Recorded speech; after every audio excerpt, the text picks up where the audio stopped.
കാട്ടാക്കടയിൽ ദേശീയ മത്സ്യ കർഷക ദിനവും മികച്ച കർഷകരെ ആദരിക്കലും സംഘടിപ്പിച്ചു. പ്രേരിത പ്രചരണത്തിലൂടെ രാജ്യത്ത് മത്സ്യവിത്ത് ഉൽപാദനത്തിന് തുടക്കം കുറിച്ചതിന്റെ ഓർമ്മ പുതുക്കി ജൂലൈ 10 ദേശീയ മത്സ്യ കർഷക ദിനം കാട്ടാക്കടയിൽ ആഘോഷിച്ചത്. കാട്ടാക്കട ദേവി ഓഡിറ്റോറിയത്തിൽ നടന്ന ചടങ്ങ് കാട്ടാക്കട MLA MR ബൈജു ഉദ്ഘാടനം ചെയ്തു. മത്സ്യകൃഷി മേഖലയിൽ മികച്ച നേട്ടങ്ങൾ കൈവരിച്ച കർഷകരെ ചടങ്ങിൽ ആദരിച്ചു. കാട്ടാക്കട ഗ്രാമപഞ്ചായത്ത് പ്രസിഡന്റ് VJ സുനിത അധ്യക്ഷത വഹിച്ചു.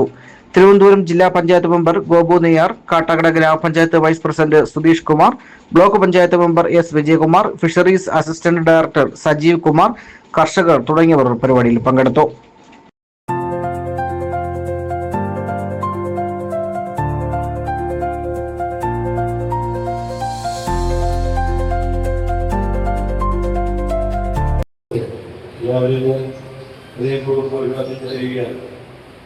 നമ്മൾ ഈ മത്സ്യ കർഷക ദിനത്തിൽ ഇതൊരു മത്സ്യ കർഷകരുടെ ദിനമായി നമ്മൾ ആദരിക്കുമ്പോൾ മത്സ്യത്തിന്റെ പ്രാധാന്യം നമ്മൾ മനസ്സിലാക്കിയത് കൊറോണ വ്യാപന കാലഘട്ടത്തിൽ. അത് നമുക്ക് പുറത്തിറങ്ങാൻ പറ്റാതിരിക്കുമ്പോൾ ഒരു ഭക്ഷണം കഴിക്കണം, ഉച്ചയ്ക്ക് ചോറ് കഴിക്കുമ്പോൾ തോന്നുമ്പോൾ മീൻകറി കിട്ടാതെ ഇങ്ങനെ കഴിക്കുമ്പോൾ വിഷമിച്ച ഒരുപാട് പേര് നമ്മൾ ചുറ്റുവട്ടത്തുണ്ട്. അതിനുവേണ്ടി എന്ത് പ്രയത്നത്തിനും നമ്മൾ തയ്യാറാണ്. ഒരുപക്ഷെ ആ ഒരു സമയത്തിന് ശേഷം കുറച്ചുകൂടി വ്യാപകമായി നമ്മൾ മത്സ്യകൃഷി നമ്മൾ സ്വയമേ ചെയ്യുന്ന രീതിയിലേക്ക് പോകും.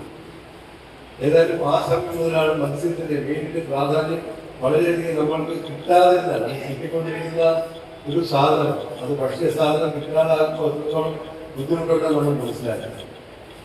ഈ ദിനത്തിന്റെ പ്രാധാന്യം നേരിട്ട് മലയാളിയായിട്ടുള്ള ഒരു വ്യക്തിയുടെ ഓർമ്മകൾ ശൈലി കുഞ്ഞ് അരിപ്പറ്റ് എന്ന് പറയുന്ന ഒരു ശാസ്ത്ര മേഖലയിൽ കണ്ടെത്തിയ നേട്ടങ്ങളുടെ ഭാഗമായിട്ടാണ് ഈ ദിനം നമ്മൾ മത്സ്യ കർഷകരുമായി ആചരിക്കുന്നത്.